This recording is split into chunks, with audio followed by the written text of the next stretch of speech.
ஆண்டவரும் இரட்சகருமாகிய இயேசு கிறிஸ்துவின் நாமத்தினாலே உங்கள் யாவருக்கும் வாழ்த்துதலை நான் தெரிவிக்கின்றேன்.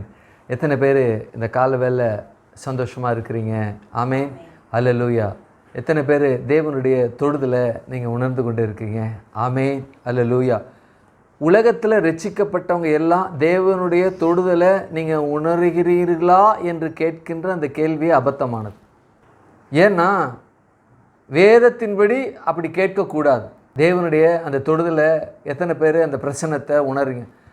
தொடுதலையே உணர்ந்து கொண்டு இருக்கிற அவர்கள் பிரசன்னத்தை என்ன உணர்றது? பிரசன்னம்னா அவர் அந்த இடத்துல வந்து நின்று இருக்கின்ற அந்த விஷயம். எங்கள் அப்பா என் பக்கத்தில் இருக்கிறார் அப்படின்னா என் பக்கத்தில் பிரசன்னமாக இருக்கிறார். அதாவது என் மத்தியில் இருக்கிறார் தான் பிரசன்னங்கிறோம், இருக்கிறத தான் பிரசன்னங்கிறோம் இல்லையா?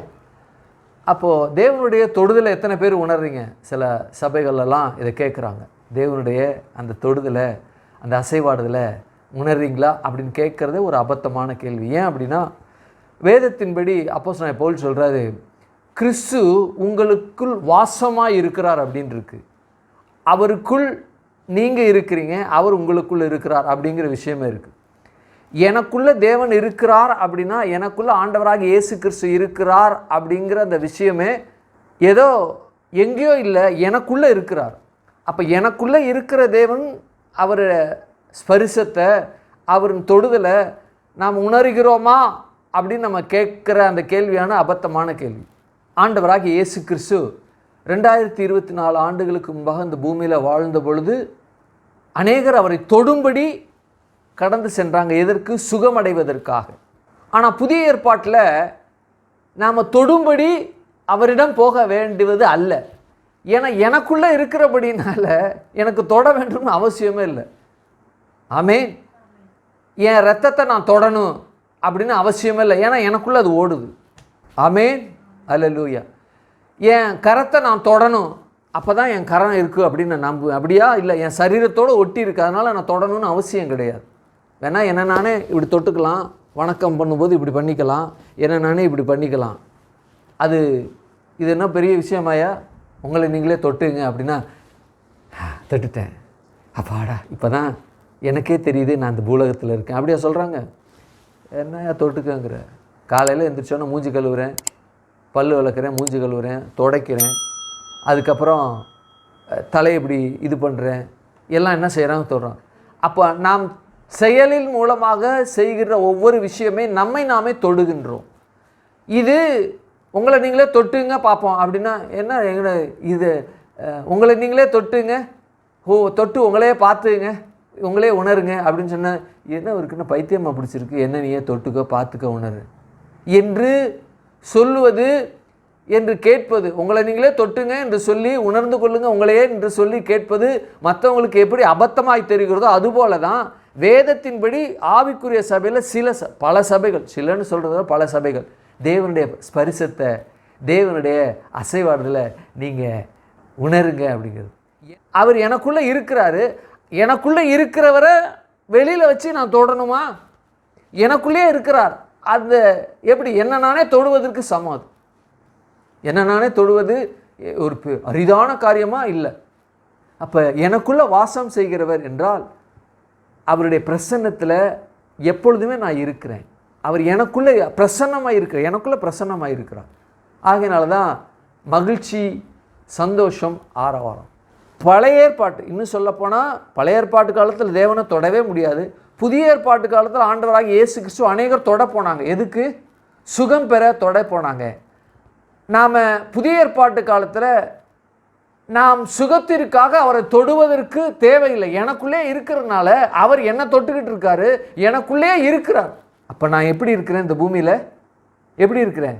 சுகவீனம் இல்லாமல் சுகமாய் மாத்திரம் வாழ்கின்றேன் என்ற நிலையில தான் தேவன் நம்மை வைத்திருக்கிறார். ஆகவே தான் நாம தொட தேவையில்லை, அவர் எனக்குள்ளே இருக்கிறார், என்ன தொட்டுக்கிட்டு இருக்கிறார்.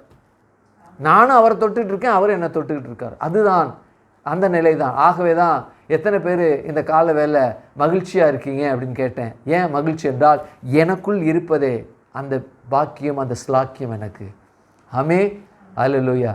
ஆண்டவராக இயேசு கிறிஸ்து என் உள்ளத்தில், என் சரீரமாகிய இந்த ஆலயத்துக்குள்ளே அவர் வாசம் பண்ணுகிறார் என்று சொல்லப்பட்ட வாழ்கின்றார். என்ன செய்கிறார்? ஏதோ கெஸ்ட்டு மாதிரி வந்துட்டு போகிறவர் இல்லை.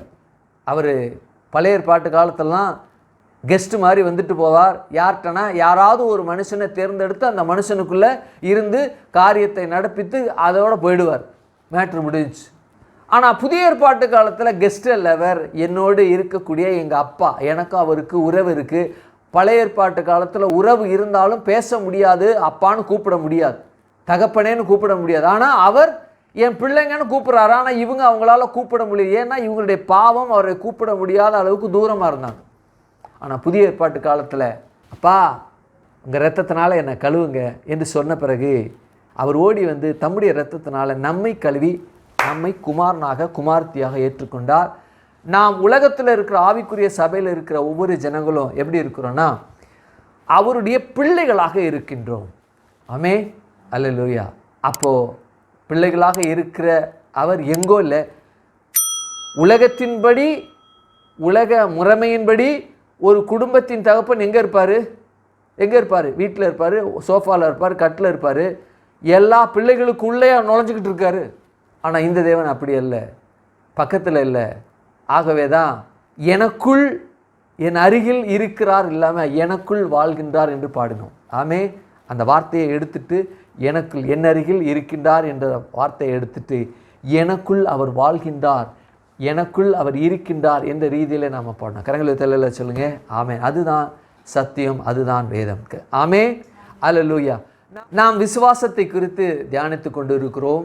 விசுவாசமானது நம்பப்படல் உறுதியும் காணப்படாதையில் நிச்சயம் என்று சொல்லி எபிரேயர் 11:1 சொல்லப்பட்டிருக்கிறது. இந்த விசுவாசம் என்ற வார்த்தையை இந்த உலகத்தில் இருக்கிற எல்லா உயிரினங்களும் பெற்றிருக்கிறது. அதன் அடிப்படையில் பொதுவான விசுவாசம், உலக பிரகாரமான விசுவாசம், கிறிஸ்தவருடைய விசுவாசம், தேவனுடைய விசுவாசம், தேவ ரகமான விசுவாசம் என்று சொல்லி 5 நிலைகளில் இது பார்க்கப்படுகிறது, பகுக்கப்படுகிறது, பிரிக்கப்படுகிறது. இந்த விசுவாசம் என்ற அந்த வார்த்தை மனிதர்களுக்குள்ள மனிதர்கள் மத்தியில் எப்படி கிரியை செய்கிறதுனா இறை நம்பிக்கையின் அடிப்படை அல்லது கடவுள் நம்புகிற நம்பிக்கையின் அடிப்படையில் காட்டில் வாழ்கிற ஜனங்கள் இறை நம்பிக்கை அல்லது இந்த விசுவாச அந்த நம்பிக்கை விசுவாசம் அவர்களுக்குள்ளே இருக்கிறபடினால தான் இயற்கையை தெய்வமாக வணங்குகிறார்கள். மூதாதையர்கள் ஆவிகளையும் அவர்கள் வணங்குகிறார்கள். அடுத்தது இரண்டாவதாக இந்த உலகத்தில் நல்லா படிச்சிருக்காங்க, நல்ல வேலைக்கு போகிறாங்க, நல்ல நாகரிகமாக இருக்கிறாங்க.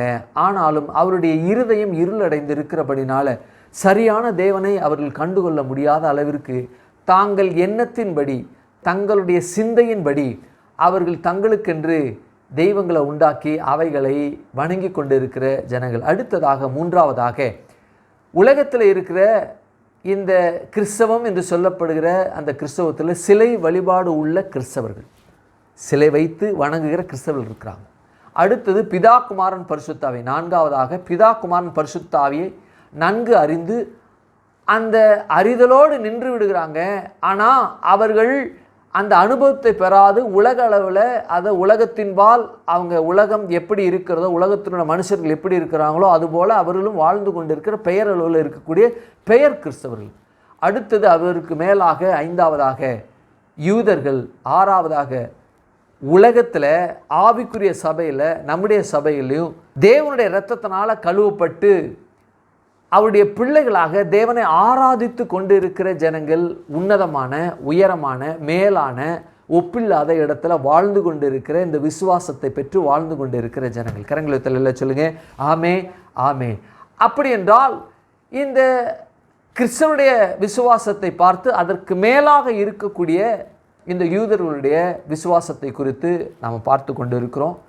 ஏன் இந்த கிறிஸ்தவர்கள் அவருடைய விசுவாசம் பெயரளவில் இருக்கக்கூடிய அந்த விசுவாசத்தை பார்த்துட்டு அதற்கப்புறம் ஆவிக்குரிய நிலையில் இருக்கக்கூடிய கிறிஸ்தவருடைய விசுவாசத்தை பார்க்கணும். ஆனால் இவர்களுக்கு இரண்டுக்கும் நடுவில் இருக்கக்கூடிய யூதர்களை பற்றி நாம் பார்க்க வேண்டியது இருக்குது. ஏன்னா அவர்களும் ரட்சிக்கப்பட வேண்டிய நிலையில் தான் இருக்கிறாங்க. ஏனென்றால் ஆண்டவராகிய இயேசு கிறிஸ்து இந்த யூத குலத்தில் பிறந்தாலும் அவர்களும் ரட்சிக்கப்பட வேண்டிய இடத்துல தான் இருக்கிறாங்க. ஆகையினால தான் 2024 ஆண்டுகளுக்கு முன்பாக ஆண்டவராகிய தேவன் இந்த பூமியில் இருந்த பொழுது அவர் இரவு நேரத்தில் நிக்கதேமு என்ற மனிதன் இயேசுவை சந்திப்பது வழக்கம். அப்படி சந்திக்கும் பொழுது ஆண்டவராகிய இயேசு கிறிஸ்து நீ மறுபடியும் பிறக்கணும் அப்படின்னாரு. நான் எப்படி மறுபடியும் பிறக்கணும்? எங்கள் அம்மா வயிற்றில் மறுபடியும் போய் பிறக்க முடியுமா?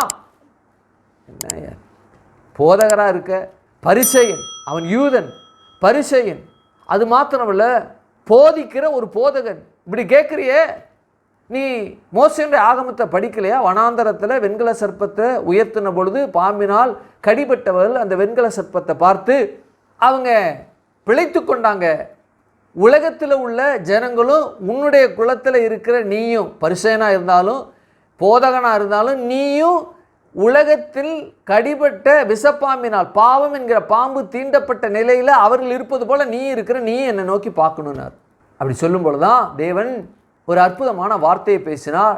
யோவான் 3:16, தேவன் தம்முடைய ஒரே பேரான குமாரனை விசுவாசிக்கிறவனோ அவன் கெட்டு போகாமல் நித்திய ஜீவனை அடையும்படிக்கு இயேசுவை தந்தருளி இவ்வளவாய் உலகத்தில் அன்பு கூர்ந்தார். கரங்களை சொல்லுங்க. ஆமே. இந்த அன்பு கூர்ந்தார் என்று சொல்லப்படுகிற இந்த வார்த்தை, அவர்கிட்ட தான் இந்த அன்பு பரிபூர்ணமாக இருக்குது. ஆகையினால்தான் அன்பு கூற முடிந்தது. ஆகையினால்தான் அன்பு கூற முடிந்தது. இந்த அன்பை உலகத்தில் இருக்கிற எல்லா ஜனங்களும், எல்லா மக்களும், எல்லா ஜனங்களும் அன்பை நன்கு, அன்புனா என்னன்னு நல்லா தெரியும். எப்படி? தாய் தகப்பனுடைய அன்பு தெரியும், பெற்றோருடைய அன்பு தெரியும், இன்னொன்று சகோதரனுடைய அன்பு தெரியும். ஆனால் தேவனுடைய அன்பு தெரியுமா அப்படின்னு தேவனுடைய அன்பு தெரியாது. ஆனால் தேவனுடைய அன்பு எப்படி இருக்குன்னா, ஒவ்வொரு ஜனத்துக்குள்ளேயும் வரும்படி அந்த அன்பானது ஒரு ரொம்ப நெருங்கிய இடத்துல ஒவ்வொரு மனுஷன் பக்கத்தில் இருக்குது. எப்படி என்றால், ஒரு காற்றானது ஒரு மனிதனை எவ்வளவு உராசி கொண்டு இருக்கிறதோ அதுபோல தேவனுடைய அன்பும் ஒவ்வொரு மனிதனும் உராசி கொண்டு, காற்றை போல உராசி கொண்டு இருக்கிறது. ஆனால் அவன் அதை பெற்று அனுபவிக்க அவனுடைய சரீரத்தில், அவனுடைய வாழ்க்கையில் இடமில்லை. காரணம் பாவம். அப்போது பாவம் இருக்கின்றபடினால அந்த பரிபூர்ண அன்பை ருசிக்க முடியவில்லை அவனால். அப்போது பரிபூர்ண அன்பை யாரெல்லாம் ருசித்தா அப்படின்னா, ஆதாம் ருசித்தான். இந்த பரிபூர்ண அன்பை அவன் வாழ்ந்தான். பாவத்தினுடைய அந்த கீழ்ப்படியாமையினால, பாவம் வந்தபடியினால அந்த பரிபூர்ண அன்பை அவன் இழந்து போயிட்டான். அப்போ பிரவேசிப்பதற்கு முன்பாக பரிபூர்ண அன்பை ருசித்தவன் அவன். நாம் பாவம் பூமியில் இருந்து பாவத்தினால் வாழ்ந்தபடினால தாயின் பிறப்பிலிருந்து, கருவிலிருந்து பிறப்பு வரைக்கும், இன்று எந்த மனிதன் ரட்சிக்கப்படுகிற நிமிஷம் வரைக்கும் பரிபூர்ண அன்பை ருசிக்கலை. எந்த மனுஷன் ரட்சிக்கப்படுகிறானோ அந்த சனம் பொழுதிலே பரிபூர்ண அன்பை ருசிக்க அவன் அனுபவிக்க தொடங்கி விடுகிறான். கரங்களை சொல்லுங்க. ஆமே. அல்லேலூயா. அப்போது பரிபூர்ண அன்பு இந்த பாவம் பிரவேசித்ததற்கு அப்புறம் எட்டாக்கனியாக போயிடுச்சா? இல்லை. ஒவ்வொரு மனுஷனும் நெருக்கி ஏவி கொண்டு இருக்கிற. எப்படி? மகனே, நான் உன்னை ரட்சிக்கட்டும், பாவத்திலிருந்து உன்னை விடுதலை ஆக்கட்டும், நீ என்னுடைய பிள்ளையாக மாற நான் எல்லா காரியத்தையும் செய்திருக்க, நீ என்னுடைய வார்த்தைக்கு கீழ்ப்படிந்து எனக்காக உன்னுடைய எல்லாவற்றையும் விட்டு பாவத்தை அறிக்கை செய்து என்னோட வா என்று சொல்லி ஒவ்வொரு மனுஷனும் இந்த நாளில் அந்த அந்த பரிபூர்ண அன்பானது ஒவ்வொரு மனுஷனையும் பேசாமல் பேசிக்கொண்டிருக்கிறது. ஆமே. அல்லேலூயா. அதன் வரிசையில் ஆதாமுடைய பாவம் விழுந்தபடினால அவனுக்குள்ளே எப்படி பரிபூர்ண அன்பு செயல்பட்டது? பாவம் செய்த யூதர்களை அவர் ஒருபோதும் விட்டு விடாமல் தண்டித்து விட்டார். ஆனால் மனிதன் தண்டிக்கலை.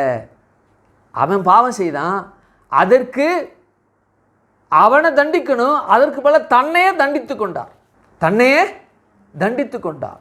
ஆகையினால தான் உன் வித்துக்கும் அவள் வித்துக்கும், உனக்கும் அவள் ஸ்திரீக்கும், உன் வித்துக்கும் அவள் வித்துக்கும் பகையை உண்டாக்குவேன் என்ற வார்த்தையை பேசினார். அப்போது வார்த்தையை பேசும் பொழுதே தேவன் தன்னுடைய அன்பை ஏதேன் தோட்டத்திலேயே பரிபூர்ண அன்பை வெளிப்படுத்தி விட்டார். ஒட்டுமொத்த மனுஜனத்திற்கும், ஒட்டுமொத்த அந்த இன்று பிறக்கக்கூடிய அந்த பிள்ளை வரைக்கும் உனக்காக ஒரு இரட்சகர் பிறந்திருக்கிறார் என்று சொல்லி பிறப்பார் என்று பழைய ஏற்பாட்டு காலத்திலும் புதிய ஏற்பாட்டு காலத்தில் பிறந்து விட்டார் அவருடைய அன்பை நீ ருசிக்கலாம் என்று சொல்லி ஒவ்வொரு நிமிஷமும் அந்த வார்த்தைகள் பேசிக்கொண்டிருக்கிறது. உலகத்துடைய பூச்சக்கரங்கள் எல்லாம் ஒவ்வொரு மனிதனையும் பார்த்து. ஆமே. அல்லேலூயா. அப்போது பழைய ஏற்பாட்டு காலத்தில் எட்டா கனியாக இருந்துச்சு என்றாலும் பரிபூர்ண ஜீவன் அவளுக்குள்ளே தொடர்ந்தது. யூதர் மன்னிக்கவும், தேவதூதர்களை தேவன் அடித்தது போல ஆதாம் ஏவாளை அடிக்கவில்லை. வார்த்தை பேசுறது உனக்கும் ஸ்ரீக்கும் உன்னித்துக்கும் அவளுத்துக்கும் சொல்கிறதுக்கு முன்னாடி போடுங்கடான்னு போட்டு தள்ளியிருக்கலாம். பேசிட்டாரு. பேசப்பட்ட வார்த்தை அப்படி தான் இருக்கும். அது அவர் மீறுவது அல்ல, மீற முடியாது அவரால். தேவனால முடியாத காரியம் இருக்கிறதா? இருக்கு. தேவனால் பொய் பேச முடியவே முடியாது. தேவனால் முடியாத காரியம் இருக்கா? இருக்கு. இன்னொன்று இருக்கு, என்ன? தேவனால் அவர் பாவம் செய்ய முடியவே முடியாது. தேவனால் முடியாத காரியம் இருக்கா? இருக்கு. இன்னும் அல்டிமேட் முடியாது. என்னன்னா, இயேசுவை தவிர அதற்கு மேலாக ஒருவரை அல்லது இன்னொரு பொருளை மனிதனுடைய பாவத்துக்காக கொடுக்க முடியாது. இந்த 3 முடியாது இருக்கு. தேவனால பொய் சொல்ல முடியாது, தேவனால பாவம் செய்ய முடியாது. இயேசுவுக்கு அப்புறம் இயேசுவோட ரத்தத்தை அவர் அடித்து ரத்தம் சிந்தி பாடுபட்டு ரத்தம் சிந்தி மரித்து 3ஆம் நாள் உயிர்த்தெழுந்து மரணத்துக்கு ஊடாக ஒப்பு கொடுத்த, அதுக்கு மேலே இது என்ன செய்ய முடியாது? தேவனால முடியாது. அதுதான் அல்டிமேட். அவர் ஒட்டுமொத்த உலகத்தினுடைய பாவத்தை ஒரு துளி ரத்தம் போதும். ஆமென், அல்லேலூயா. அப்போ பரிபூர்ண அன்பு எப்படி செய்யுதுன்னா, அவங்களுக்குள்ளே பயணித்தது, ஆதாம் ஏவாளுக்குள்ளே பயணித்தது, காயின் ஆபேலுக்குள்ளே பயணித்தது. அதுக்கப்புறம் காயின் தன்னுடைய சகோதரனை ஆபேலை கொலை செய்தான், அந்த நேரத்தில் எப்படி பயணித்தது பார்த்தோம். அதுக்கப்புறம் அந்த முதல் ஜலப்பிரளயத்துக்கு முன்பாக அந்த நாட்களில் வாழ்ந்த ஜனங்களுக்குள்ளே எப்படி பயணித்தது, நோவாவுக்குள்ளே எப்படி பயணித்தது, அவனுடைய 3 குமாரர்களுக்குள்ளே எப்படி பயணித்தது, சேமுடைய அவனுடைய சந்ததியில் எப்படி பயணித்தது, அந்த சந்ததியில் ஆபிரகாம் வந்தார், அவருடைய சந்ததியில் எப்படி பயணித்தது, ஈசாக்குக்குள்ளே எப்படி பயணித்தது, யாக்கோபுக்குள்ளே எப்படி பயணித்தது என்று சொல்லி அதை பார்த்து கொண்டிருக்கிறோம். கரங்களை தலையில் சொல்லுங்கள். ஆமென், அல்லேலூயா. போன வாரத்தில் நாம் யாக்கோபுனுடைய வாழ்க்கையில் பரிபூர்ண அன்பு எப்படி பயணித்து கொண்டு இருக்கின்றது என்பதை குறித்து பார்த்தோம். இன்றைக்கு அவன் ஒரு மிகப்பெரிய ஒரு இடர்பாடுகளை சந்திக்க வேண்டிய சூழல்.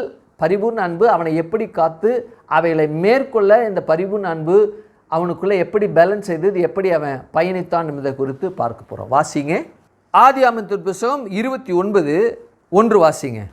யாக்கோபு பிரயாணம் பண்ணி கீழ்த்திசையாரின் தேசத்தில் போய் சேர்ந்தான். அங்கே வயல்வெளியிலே ஒரு கிணற்றையும் அதன் அருகே மடக்கி இருக்கிற 3 ஆட்டு மந்தைகளையும் கண்டான். ஓகே.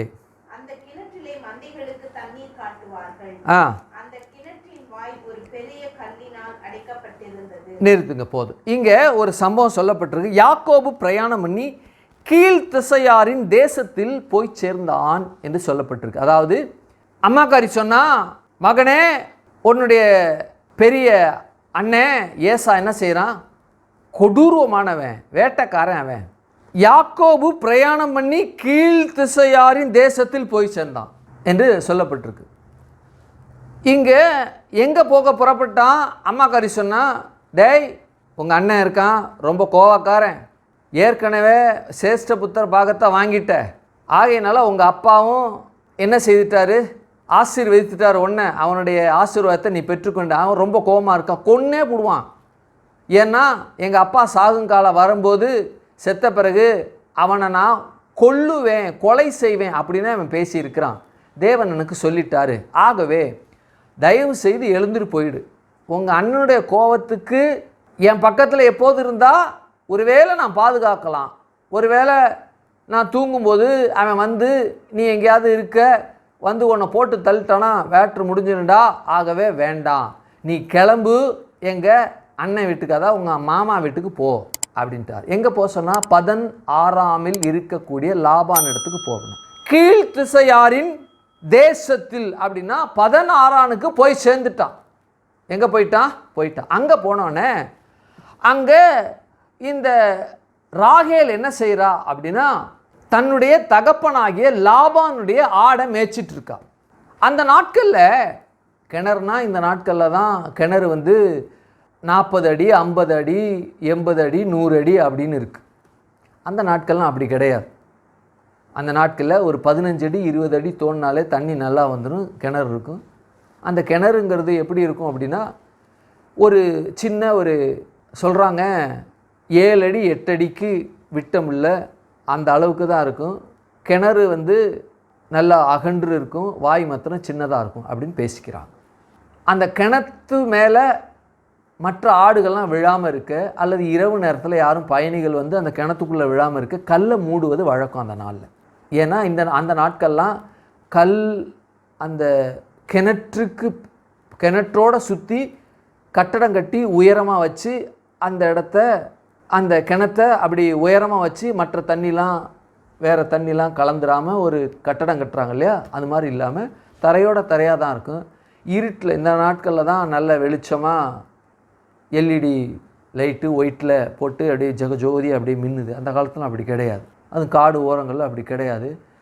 அந்த நாட்களில் காடு ஓரத்தில் தான் அப்படி நடந்து வருவாங்க. ஆடு வந்த நேரம் அந்த மாதிரி இடத்துல தான் வருவாங்க. அப்போ வரும்பொழுது இருட்டில் எந்த அனிமலாவது அல்லது எந்த மானாவது எந்த ஆடாவது மாடாவது உள்ளே விழுந்துடக்கூடாது. அதை தூக்க முடியுமா? மாடை தூக்க முடியுமா? தூக்க முடியாது. கிணறும் கெட்டு போயிடும். அது ஒன்று. இன்னொன்று, மனுஷவனாவது வர்றான், இருட்டில் அப்படியே கண்ணு தெரியாமல் அப்படியே வந்துக்கிட்டே இருக்கிறான். ஒரு எடுத்து வைக்கிறான், இன்னொரு எட்டு வைக்கும்போது கிணத்துக்குள்ளே கால் வைக்கிறானோ கிணத்துக்குள்ளே புதக்கடின்னு விழுந்துருவான். ஆகையினால கிணத்தை மூடி வைப்பது அந்த நாட்டில் வழக்கம். என்ன செய்கிறாங்கன்னா மூடி வைக்கிறாங்க. அப்போ மூடி வச்சுட்டு ஒரு பெரிய கல்லினால் அடைக்கப்பட்டு இருந்தது. ஏன் அடைக்கப்பட்டிருந்ததுன்னா, நான் சொன்ன இந்த தகவல் படி அதனால் அடைச்சி வச்சிடறாங்க. அந்த நேரத்திற்கு ஐயா ஹீரோ என்ன செய்கிறாரு, யாக்கோபு ஹீரோ அங்கே போகிறாரு. போன உடனே அங்கே உள்ள மந்தை மேய்ப்பர்கிட்ட 10 கேட்குறான். இங்கே வந்து ஆரானில் ஒரு லாபான்னு ஒருத்தர் இருக்கிறாரே, அவரை நீங்கள் பார்த்தீங்கன்னா அவங்கள சொல்லுங்கள், எங்கே இருக்கிறார், அவர் சுகம்தானா, இருக்கிறாரா, எப்படி இருக்கிறார் கொண்டு விசாரிக்கிறாங்க. அவரா, அதோ பாரு ஒருத்தி வர்றா, அவரை அந்த லாபானுடைய குமாரத்தி தான் அவ பேர் ராகேலு, அதோ அவருடைய ஆடை ஓட்டிக்கிட்டு அதோ வர்றா பாரு அப்படின்னோன்னு ஐயா என்ன செய்கிறார், ஓடி போய் நான் தான் உங்கள் அப்பாவுடைய தங்கச்சி பையன் முறை மாமே நான் வந்திருக்கேன் அப்படின்னு சொல்கிறதுக்கு பதிலாக ஓடி போனேன்னு கபால்னு ஒரு கிஸ்ஸை ஒன்று கொடுத்துட்றான். என்ன செய்கிறான், கிஸ்ஸை ஒன்று கொடுத்துட்டு கட்டி பிடிச்சி அழுகுறான்.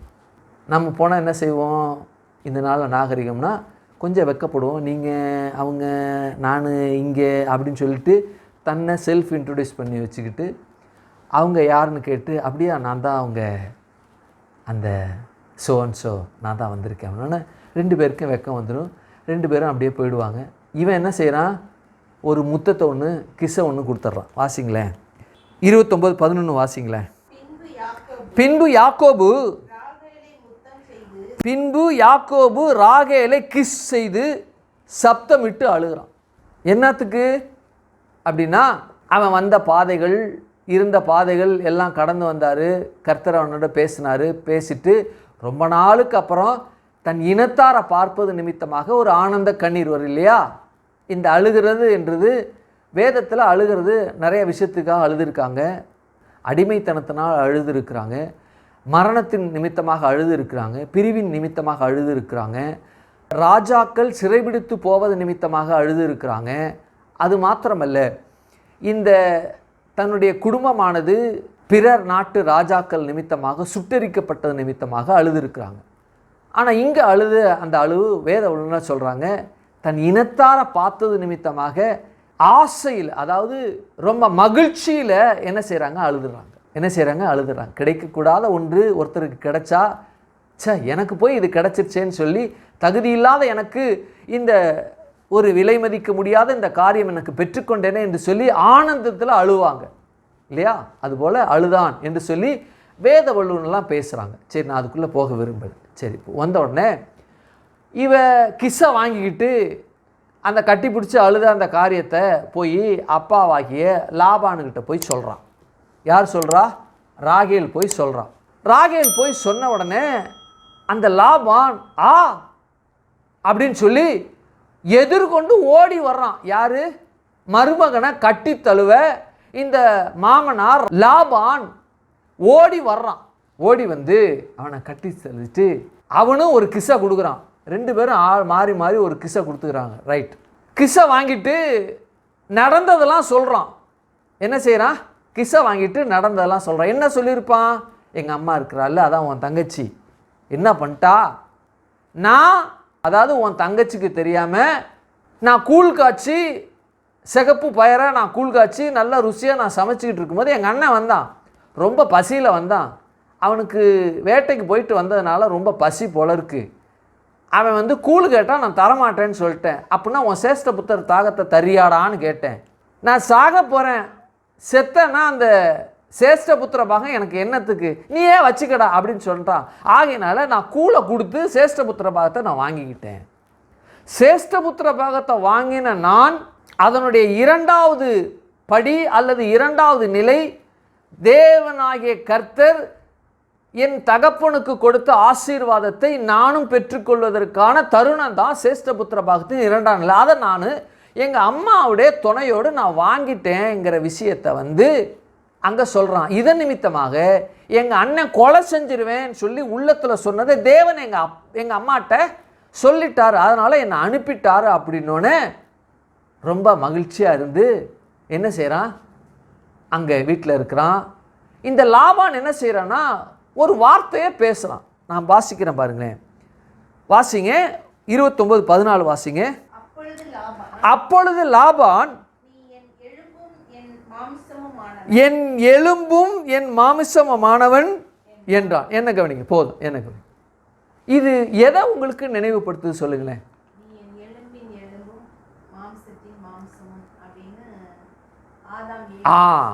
இந்த வார்த்தை இதை படித்த உடனே அல்லது இதை பார்த்த உடனே முதல்ல ஆதாம் இந்த உலகத்தில் வேற எந்த மனுஷனையும் பார்க்கல, எந்த மனுஷையும் பார்க்கல, தன்னை போல இன்னொரு மனுஷனையும் பார்க்கல, அல்லது தன் இனத்தை சேர்ந்த அல்லது தன்னை போல இன்னொரு ஆப்போசிட் ஜெண்டர் செக்ஸு அவளாகிய ஏவாளை பார்க்கவே இல்லை, பார்த்ததே கிடையாது.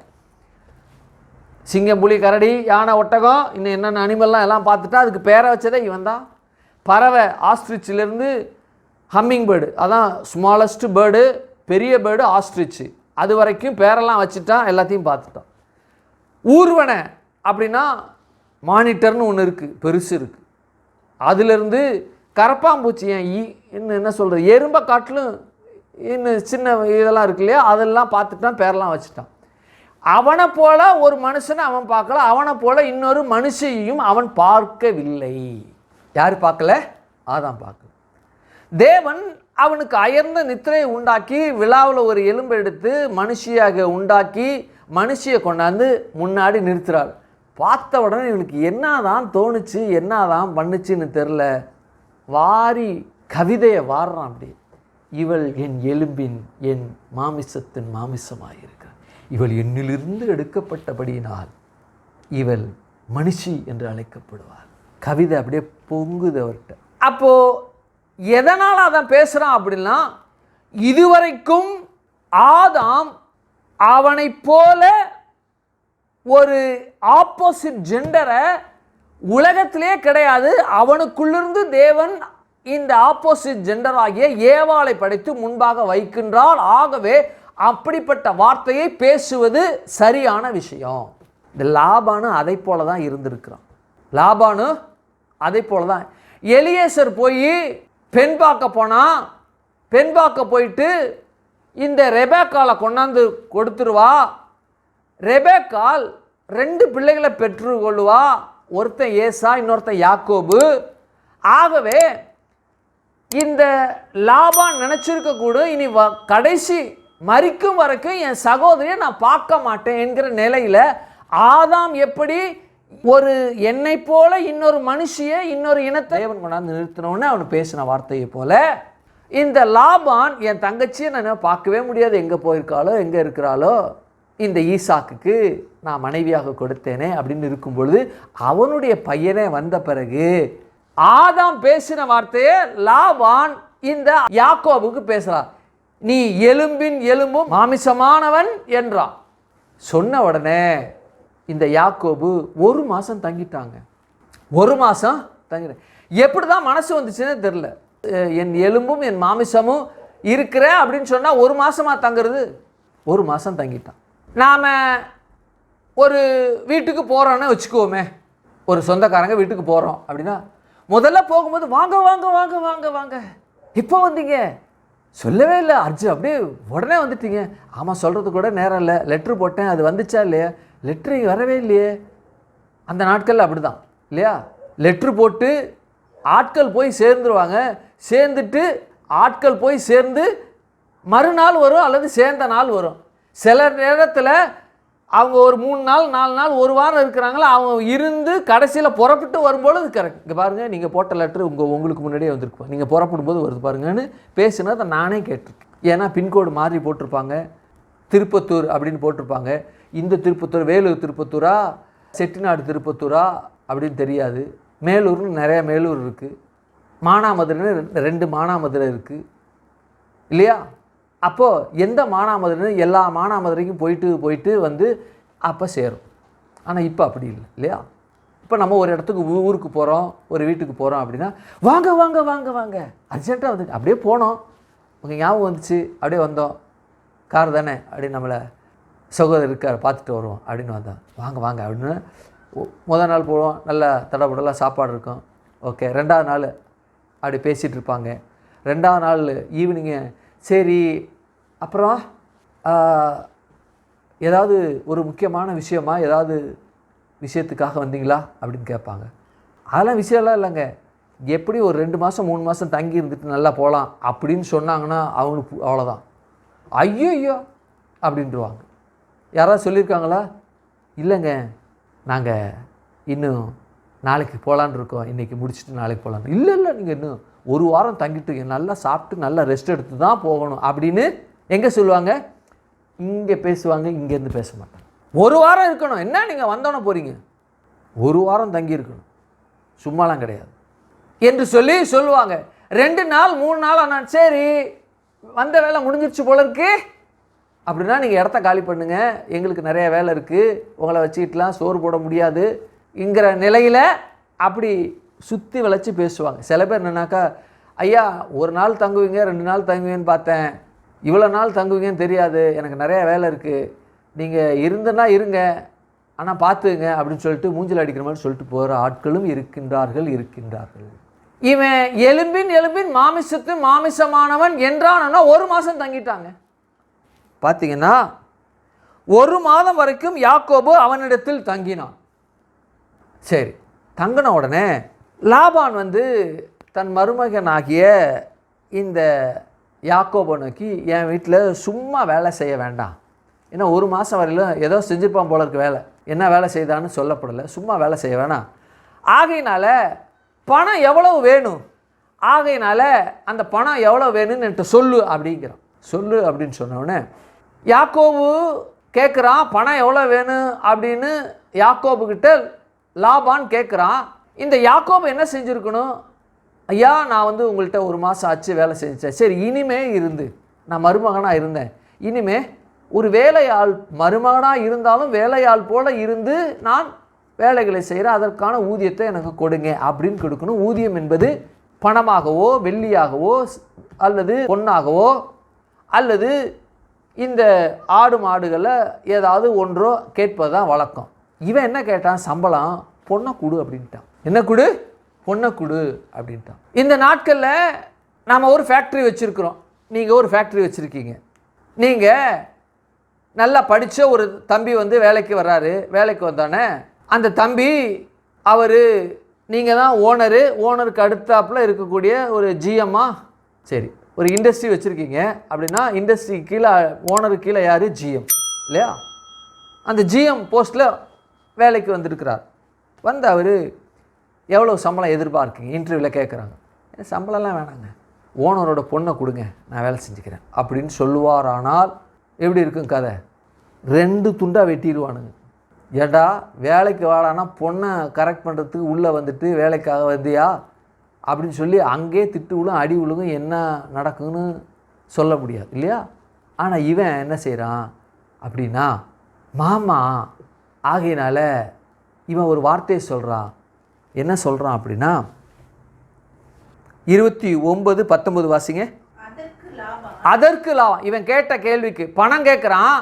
பணம் கேட்டதுக்கு இளைய குமார்த்தியை ராகேலுக்காக உங்கள்கிட்ட 7 வருஷம் வேலை செய்கிறேன் அப்படின்னு கேட்டுறான். அந்த 7 வருஷம் வேலை செய்கிறதுக்கு பணம் கேட்கல, ஆடு கேட்கல, பொண்ணு கேட்கல, வெள்ளி கேட்கல, உன் பொண்ணை கொடுன்னு கேட்குறான். என்ன கேரு? உன் பொண்ணை கொடு அப்படின்னு கேட்குறான். அதற்கு லாபான் ஒரு மறுமொழி சொல்கிறான், வாசிங்க. அதற்கு லாபான் நான் அவளை அந்நிய புருஷனுக்கு கொடுக்கிறதை பார்க்கிலும் அவளை உனக்கு கொடுக்கிறது உத்தமம், என்னிடத்திலே தரித்து இரு. அப்படின்னா நான் சொல்கிறபடி கீழ்ப்படிந்து அதற்கேற்ற மாதிரி இரு அப்படின்னு அர்த்தம். அவன் சொல்கிறான், என் எலும்பு என் மாமிசமாக இருக்கிறேன் அப்படின்னு சொன்ன உடனே என் தங்கச்சியுடைய மகன் என் பெண்ணை கட்டுவதற்கு நீ முறை பையன், ஆகையினால என் பெண்ணை நீ வரலைன்னா இன்னொருத்துக்கு நான் கொடுத்துருப்பேன். இன்னொருத்தருக்கு கொடுக்க வேண்டிய இடத்துல தான் இவனும் இருக்கிறா. ஆகவே நீ என்ன செய்ய மற்றவங்கள்ட்ட கொடுக்கறது காட்டிலும் உனக்கு கொடுக்குறேன் அப்படின்னு சொல்லிட்டான். ஆனால் இவன் என்ன சொல்லியிருக்கணும் அப்படின்னா, வரலாற்று அறிஞர்கள்லாம் சொல்கிறாங்க, அவன் பணமாக கேட்டான், வேலை செய்வதற்கு பணமாக கேட்ட அந்த ராகேலை நான் 7 வருஷம் வேலை செய்கிறேன் அப்படின்னோடனே லாபான் என்ன சொல்லியிருக்கணும் அப்படின்னா, தம்பி நான் இன்னொரு இடத்துல கொடுக்குறேன், அப்படி கொடுக்குறேன் அப்படின்னா உறவு முறிஞ்சு போயிடும், அத்து போயிடும். அந்த உறவு தொடர வேணும், என் தங்கையினுடைய உறவு தொடர வேண்டும் என்றால் நான் உனக்கே கொடுக்குறேன். ஆகவே என்கிட்ட வேலை செய்யணும்னா அவசியமே கிடையாது. எதுக்குப்பா, நீ என் முறம் பையன் இல்லையா, என் மருமகன் இல்லையா, நான் மாமா இல்லையா, அவள் முறை பொண்ணு இல்லையா, உனக்கு தான் அது, எதுக்கு அவளுக்காக நீ வேலை செய்யணுங்கிற, நான் உனக்கு கொடுக்குறேன், கவலையே படாத அப்படின்னு சொல்லியிருக்கணும். ஆனால் இந்த லாபான் எப்படிப்பட்டவன் அப்படின்னா, சரியான யோசனை. 7 வருஷம் இவனே வாய விடுறான். யார் விடுறா? யாக்கோபு வாய விடுறாங்க. லாபான் கேட்குறான், எவ்வளவு பணம் கேட்குறா சொல் அது என்று சொன்னதுக்கு, லாபானுக்கு 2 குமாரத்தில் இருந்தாலும் மூத்தவள் பேர் லேயாள், இளையவள் பேர் ராகேல். லேயாளுடைய கண்கள் கூச்ச பார்வையாக இருந்தது, ராகேலோ ரூபவதியும் பார்வைக்கு அழகுள்ளவளாக இருந்தான். யாருக்கு? யாக்கோபுக்கு. ஆகவே யாக்கோபு ராகேலின் பேரில் பிரியப்பட்டு உம்முடைய இளைய குமாரத்தியாக ராகேலுக்காக உம்மிடத்தில் 7 வருஷம் வேலை செய்கிறேன்னு சொன்னது யாரு? யாக்கோபு. பாருங்க, அப்படி சொன்னோடனே லாபானுக்கு ரொம்ப குஷி ஆயிடுச்சு. ஆஹா, வசமாக சிக்கிக்கிட்டான். அடிமை இல்லாது, அடிமைனா காசு கொடுத்து வாங்கணும், அடிமை இல்லாது வேலைக்காக பணத்திற்காக அமர்த்தாத ஒரு வேலைக்காரனும் அடிமை சிக்கிட்டான்டா, 7 வருஷம் சேர்த்தான்டா அப்படின்ட்டு. அப்போது இவன் சொல்ல வேண்டியது என்ன? ஏய் ராகேல் உனக்கு சொந்தமானவ, அதுக்காக போய் சம்பளம் மாதிரி அவள்கிட்ட கேட்டு என்ன அசிங்கம் பண்ணிட்டேடா, அது உனக்கு உரிய பொண்ணுடாது, அது உனக்கு உரியது. ஆகவே வேலைக்காக பணத்தையோ பொருளையோ நகையையோ வெள்ளியையோ பொண்ணையோ கேளு, ராகேல் உனக்கு தான், கவலையப்படாத என்று சொல்லியிருக்கணும். ஆனால் அவன் அதை சொல்லவில்லை, மறுத்து விட்டான். ஏனென்றால் இவனுக்கு தெரியும், லாபானுக்கு தெரியும் யாக்கோபு எத்தன் என்று சொல்லி. ஏன் எத்தன் என்று தெரியும் அப்படின்னா, அவன் பிறந்ததிலிருந்து ஏசாவுக்கு செய்த எல்லா விவரத்தையும் விலாவாரியா லாபானுக்கு சொல்லிட்டான். வாசிங்க 29:13 வாசிங்க. தன் சகோதரியின் குமாரனாகிய யாக்கோபுடைய செய்தியை கேட்டபோது அவனுக்கு எதிர்கொண்டோடி முன்னாடி ஓடி போய் அவனை கட்டிக்கொண்டு முத்தம் செய்து தன் வீட்டுக்கு அழைத்து கொண்டு போனான். அது இதுக்கப்புறம் தான் விஷயமே இருக்கு. வாசிங்க. அவன் என்றால் யாக்கோபு தன்னுடைய காரியங்கள் எல்லாம் விவரமாய் லாபானுக்கு சொன்னான். என்ன கவனிங்க, விவரமா சொல்லியிருக்கிறான். எப்படி சொல்லியிருக்கிறான்? விவரமாய் லாபானுக்கு சொன்னான். ஆகவே லாபானுக்கு நல்லா தெரியும் யாக்கோபு சரியான எத்தன்டான்னு. பேரே எத்தன், செய்கையிலும் எத்தன் என்று லாபான் தெரியும். ஆகையினால உங்கள் இளைய குமாரத்தியாகிய ராகேலுக்காக நான் 7 வருஷம் வேலை செய்கிறேன் அப்படின்னா, சிக்கிருச்சுரா ஆடு, தானா தலையை நீட்டி என்னை வெட்டி நீயே குழம்பு வச்சு குருமா வச்சு சாப்பிடுன்னு சொல்கிற மாதிரி வந்து நிற்கிறே ஒரு ஆடுங்கிற மாதிரி லாபான் யாக்கோவை பார்த்துட்டான். லாபான் சொல்லியிருக்கணும், பெண்ணு உனக்கு தான், அதில் எந்த விதமான மாற்று கருத்தே இல்லை, இன்னொருத்தனுக்கு கொடுக்கறதை காட்டிலும் என் சகோதரின் குமாரனாகிய நான் உனக்கு கொடுக்குறேன், நீ இப்போது வேலைக்காக பேசு, பணம் வேணுமா பணம் தரேன், வெள்ளி வேணுமா வெள்ளி தரேன், தங்கம் வேணுமா தங்கம் தரேன், ஆடு மாடு எதை கேட்குறியோ அதுக்கு சம்பளமாக தர்றேன், நான் தர்றேன் அப்படின்னு சொல்லியிருக்கணும். இவன் சொன்னவனை அவன் கமுக்குன்னு அமைக்கிட்ட, ஆகா சரியான சூப்பரா அப்படின்ட்டு. உடனே இந்த யாக்கோபு ராகேலுக்காக 7 வருஷம் மாங்குன்னு வேலை செய்கிறான். மாங்குன்னு வேலை செய்கிற அந்த வேலையானது சில நாள் கழிந்தது போல் அவனுக்கு ஆயிடுச்சு. யாருக்கு? யாக்கோபு. விவரமாய் சொல்லிட்டான், விவரமாய் சொன்னதை இவன் விவரமாக கேட்டு வச்சிருக்கிறான். விவரமாய் கேட்டது மனசுக்குள்ளே இருக்கு. விவரமாய் கேட்ட மனசுக்குள்ள அந்த காரியமானது நல்லா தெரியும். ஆகவே லாபான் ஒரு தந்திரத்தை செய்கிறான். இவனே ஒரு தந்திரவாதி, இவன் ஒரு தந்திரத்தை செய்கிறான். எப்படின்னா, கல்யாணத்துக்கு ஏற்பாடு பண்ணுறான். விருந்து வந்தது. விருந்து வந்தோன்னு நைட்டோட நைட்டா என்ன செய்கிறான்னா, ராகேலுக்கு பதிலாக லேயால மாற்றி விட்டுறான். தாலி கட்டினா அல்லது சேர்த்து வைப்பாங்க. இந்த நாளில் தான் தாலி கட்டுறது. அந்த நாட்களில் யூத முறைமையின்படி இரவில் அவங்களுக்கு கொண்டாட்டம் விருந்து வச்சு அந்த சில சடங்குகள்லாம் செய்வாங்க. செய்து பெண்ணை பெரியோர் முன்னிலையில் யாக்கோபுக்கு இந்த பெண்ணாகிய இவளை இந்த யாக்கோபுக்கு நான் மனைவியாக கொடுக்கிறேன்னு உறுதிமொழி கொடுத்து பெரியோர் முன்னிலையில் என்ன செய்வாங்க, அனுப்பி வைப்பாங்க யாக்கோபு இருக்கிற கூடாரத்துக்கு. இவன் இருட்டில் ராகேல் நினச்சி எல்லாம் முடிஞ்சிடுச்சு, விஷயங்கள்லாம் முடிஞ்சிடுச்சு. காலையில் எந்திரிச்சு பார்த்து ராகேலு அப்படின்னு இப்படி பார்க்குறான். பார்த்தா லேயாளாக இருக்கா. ஐயாவுக்கு கோபம் வந்துருச்சு. யாருக்கு?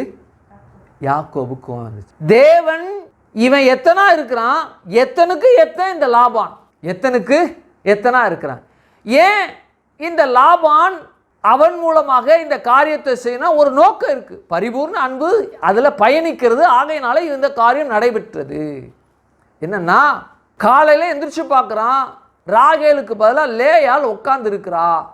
ஐயையோ மோசம் போயிட்டேன்னு காலையில் எந்திரிச்சு முறையிடுறான். முறையிட்ட உடனே லாபான்ட்ட கூப்பிட்றான். கூப்பிட்டு கேட்குறான், என்ன கேட்குறான் அப்படின்னா, என்ன இப்படி காரியத்தை பண்ணிட்ட?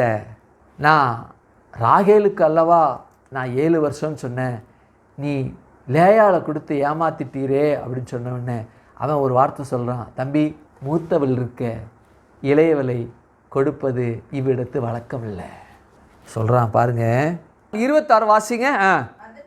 அதற்கு லாபான்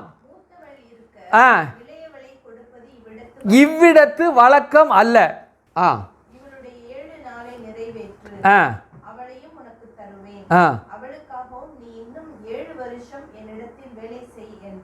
இது யார் சொன்னா? லாபான் சொல்றான். ஒரு திருமணம் ஆனா அந்த திருமணம் ஆன அந்த தம்பதியர்கள் ஒருவர் விட்டு பிரியாமல் 7 நாள் ஒன்றாகவே இருக்க வேண்டும். என்ன செய்யணும்? ஒன்றா இருக்கணும். அந்த நாட்கள் இரு. முதல்ல லேயாலோடு 7 நாள் முறைமையின்படி இருக்க வேண்டியது இருந்துரு. அதற்கு அப்புறம் நான் என்ன செய்கிறேன்னா, ராகேலுக்காக 7 வருஷம் வேலை செய்யி. நீ கேட்டுக்கிட்ட இல்லையா 7 வருஷம்னு? அந்த 7 வருஷத்தையும் நானும் சொல்கிறேன், மறுபடியும் 7 வருஷம் வேலை செய்ய அப்படிங்கிறான். என்ன செய்கிறான்? மறுபடியும் மாங்குன்னு வேலை செய்கிறான். அப்போ வேலை செய்யும் பொழுது என்ன செய்கிறான்? ராகேலை யாக்கோபு கொடுக்குறான். 7 நாள் முடிஞ்ச பிறகு இந்த ராகேலையும் கொடுத்துட்றான். இப்போது ராகேலும் லேயாலும் யாக்கோபுனுடைய மனைவிகளாக இருக்கிறாங்க. இப்போ தேவன் என்ன செய்கிறார் அப்படின்னா, ராகேலுடைய கர்ப்பத்தை அடைச்சிடுறாரு. லேயாளுக்கு பிள்ளைகள் பிறக்கிறது. பாருங்கள், 2 மனைவிகள் நிமித்தமாக 2 மனைவிகளுக்குள்ளிருந்து இஸ்ரவேலின் கோத்திரங்கள் வருகிறது. கரங்களை தள்ள சொல்லுங்க. ஆமே, அல்லேலூயா. 12 கோத்திரங்கள் வருகிறது. ராகேலுடைய அந்த பணிப்பெண், லேயாளுடைய பணிப்பெண், இவர்கள் மொத்தம் 2 மனைவி 2 மறுமனையாட்டி. அப்போ 2 மனைவிகளுக்குள்ளிருந்தும் 2 மறுமனையாட்டிகளுக்குள்ளிருந்தும் எத்தனை பேர் வர்றாங்க? 12 பேர் என்ன செய்கிறாங்க? வர்றாங்க. 12 பேர் வந்தவுடனே அந்த 12 பேரில் மிகப்பெரிய தேவன் திட்டத்தை வைத்திருக்கிறார். அந்த திட்டம் என்னவென்றால், யூதா கோத்திரத்திலிருந்து தேவன் வர வேண்டும். யூதா என்றால் துதி. அப்போ ஒரே ஒரு ஸ்திரீயை மாத்திரம் அவன் கொண்டிருப்பானால் அந்த ஸ்திரீக்குள்ளேயும் 12 பேரை பெற்றுக்கொள்வதற்கு தேவன் கிரியை செய்வார். இருக்கட்டும். ஆனால் மாமிசத்தின்படி இவன் பிரியம் கொண்டு மாமிசத்தின்படி இவன் காரியத்தை நடப்பான் என்றால், முதல் மனைவியாகிய லேயால் சிறிய 2வது மனைவியாகிய ராகேல், அதாவது தங்கையாகிய ராகேல் நிமித்தமாக லேயால் ஒதுக்கப்பட்டு அவள் பிள்ளை இல்லாத இருந்துருவாள். அப்படி என்றால் தேவன் இந்த லேயாளுடைய கர்ப்பம் என்ன செய்யப்படும்? இவனால் பிள்ளை பெறாது இருக்கும். ஏன்னா ராகேல்னா இவனுக்கு ரொம்ப பிரியம், ராகேல்கிட்ட தான் போவான், ஆகையினால பிள்ளை பிறந்தாங்க. அப்போ என்ன செய்துட்டார் அப்படின்னா, தம்பி மனதை பார்க்காத, முகத்தை பார்க்காத, அழகை பார்க்காத, இருதயத்தை பாரு. உடனே கர்த்தர் என்ன செய்கிறாரு, ராகேலுடைய கர்ப்பத்தை லேயாள் நிமித்தமாக அடைக்கிறார். பரிபூர்ண அன்பு. பிள்ளையா பிறக்குது, பிள்ளையா பிறக்குது, என் கர்ப்பம் என்ன வயசு நின்று விட்டது, இன்னும் பிறக்கணும். என் பிள்ளை என்ன செய்ய, பிள்ளை பிறப்பதற்காக என்ன செய்கிறா. அப்போ லேயாளின் நிமித்தமாக, லேயாள் மூலமாக ரூபன், சிமியோன், லேவி, யூதா, இசக்கார், செபுலோன் என்ற ஒரு 6 பிள்ளைகளை என்ன செய்கிறான், பெற்றுக்கொள்கிறோம். இங்கே ராகேலுக்கு யோசேப்பு, பென்யமின் 2 பிள்ளைகள் பெருக்கிறாங்க. என்ன செய்கிறாங்க, பெருக்கிறாங்க. அப்போது பிரியமாய் இருந்த ராகேலுடைய கர்ப்பத்திலிருந்து பிறந்த அந்த பிள்ளையின் நிமித்தமாக ஆண்டவராகிய இயேசு கிறிஸ்து அந்த குலத்துக்குள்ள, அந்த பிள்ளைகளுக்குள்ள வராமல் லேயாளினுடைய அந்த பிள்ளையின் மூலமாக, அந்த கர்ப்பத்தின் மூலமாக பிறந்த யூதாவினுடைய குலத்தில் ஆண்டவராகிய இயேசு கிறிஸ்து பிறந்தார். அந்த யூதா அற்பமாக எண்ணப்பட்ட அந்த நிலையிலிருந்து யூதா அவருடைய கர்ப்பத்திலிருந்து பிறக்கிறான். ஆமே, அல்லேலூயா. அப்போ பாருங்க, கர்த்தர் எவ்வளவு நல்லவர் பாருங்க. யூதா கோத்திரத்திலிருந்து லேயாளுடைய பிள்ளைகள் அந்த கர்ப்பத்திலிருந்து யூதா கோத்திரத்தில் இயேசு பிறக்கிறார். ராகேல் இந்த எல்லா விதமான கோத்திரத்தினுடைய பிள்ளைகளை காக்கும்படிக்கு யோசேப்பு அந்த குலத்திலிருந்து பிறக்கலாம் இரட்சகனாக. மொத்தமும் அங்கே வைக்காம லேயாளுடைய சந்ததியில் பிள்ளைகளுடைய அந்த கர்ப்பத்திலிருந்து இயேசு பிறக்கவும், இந்த இயேசு பிறப்பதற்காக இந்த ஜனம் அழிந்து விடாது இருக்க ராகேலுடைய கர்ப்பத்திலிருந்து பிறந்த யோசேப்பின் மூலமாக காக்கப்பட வேண்டும் என்று சொல்லி 2ஐயும் இணைச்சிடுறார். ஆமே, இதுதான் தேவனுடைய திட்டம். எந்த மனுஷனை அற்பமா எண்ணப்படுகிறானோ அந்த மனுஷனுடைய தேவனுடைய வல்லமை விளங்கும். எந்த மனுஷன் அற்பமாய் எண்ணப்பட்டு நடத்தப்படுகிறானோ அந்த மனிதனுக்குள்ள, அந்த சந்ததிகளுக்குள்ள தேவனுடைய ரட்சிப்பின் திட்டம் நிறைவேறும். ஆனால் யாரால் நடத்தப்படுகிறார்களோ அந்த நடத்தப்படுகிற அவர்கள் யூதா கோத்திரம், ஒட்டுமொத்த அந்த சமஸ்த இஸ்ரவேல் கோத்திர பிதாக்கள் காக்கப்படுவது யோசேப்பு என்ற ஒரு மனுஷன் என்ன செய்யப்படும், பிறக்கப்பட வேண்டும். ஆமே, அல்லேலூயா. பார்வோன் இஸ்ரவேல் ஜனங்களை அற்பமா எண்ணினா, அந்த அற்பமா எண்ணப்பட்ட மோசே எதற்கு வந்தான் அப்படி என்றால், ஒடுக்கப்படுகிற, நசுக்கப்படுகிற ஒட்டுமொத்த இஸ்ரவேல் ஜனங்களை காப்பதற்காக ஒரு இரட்சகனாக இந்த மோசே வந்தான். யோசேப்பு பணத்தினால அவர்களை போஷித்து வழிநடத்தி பாதுகாத்தது போல தேவனுடைய வல்லமையினால மோசே இந்த சமஸ்த இஸ்ரவேலை நடத்தக்கூடிய இரட்சகனாக வந்தான். இவன் பணத்தின் மூலமாக, அதிகாரத்தின் மூலமாக என்ன செய்தான், இரட்சகனாக இருந்தான். மோசே பார்வோனுடைய கைக்கு நீங்களாக்கி தேவனுடைய வல்லமையை தன்னுடைய வார்த்தையின் மூலமாக, செய்கையின் மூலமாக, கோலின் மூலமாக நிறைவேற்றுவனாக இருந்தான் இரட்சகனாக. எப்படி பயணிக்குது பாருங்க பரிபூர்ண. ஒருவேளை யாக்கோபு வேற எங்கேயோ போய் வேற ஏதோ இடத்துக்கு போயிருந்தான் அப்படின்னா அவனால் அந்த காரியத்தை செய்திருக்க முடியுமா? முடியாது. இந்த யாக்கோபு மொத்தம் எத்தனை பெண் மனைவி, எத்தனை மறுமனையாட்டி? 2 மனைவி, ராகேல், லேயாள், இன்னொன்று யாரு, ஒருத்தி சில்பால், இன்னொருத்தி பில்கால். அப்போ பாருங்க, 2 மறுமனையாட்டி, 2 மனைவி. ஆனால் இவனை வெட்டணும், குத்தணும், கொல்லுவேன் அப்படின்னு தெரிஞ்சான் இல்லையா, அவனுக்கு 6 மனைவி இருந்துச்சுங்க. யாருக்கு யாருக்கு?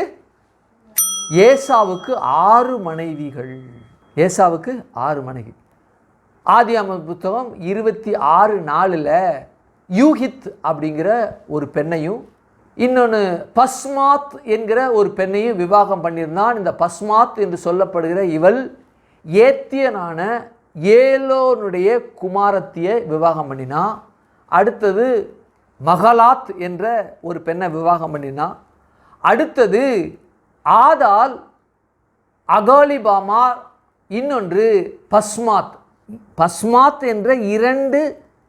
அதாவது ஒரு பேருடைய 2 ஸ்திரீகளை விவாகம் பண்ணியிருந்தான். யாரு? ஏசா.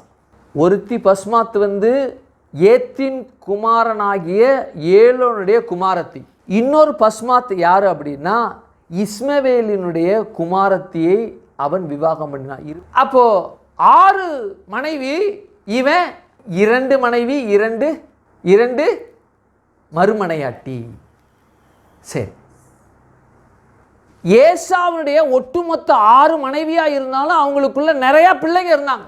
அவர்களுக்குள் தேவன் ஒருபோதும் கோத்திரங்களை, தன்னுடைய இஸ்ரவேல் ஜனத்தை அதற்குள்ளேருந்து தேர்ந்தெடுக்கல. ஆனால் யாக்கோபினுடைய பிள்ளைகளுக்குள்ள 12 பேரையும் 12 கோத்திரங்களை தேவன் அன்றே குறித்து விட்டார். அப்போ தேவனாகிய கர்த்தர் ஒரு மிகப்பெரிய ஒரு திட்டத்தை வைத்திருந்தார். என்ன வைத்திருந்தார்? திட்டத்தை வைத்திருந்தார். அந்த திட்டம் யாக்கோபுடைய சந்ததிகளுக்குள்ளதான் பரிபூர்ண அன்பு பயணித்தது.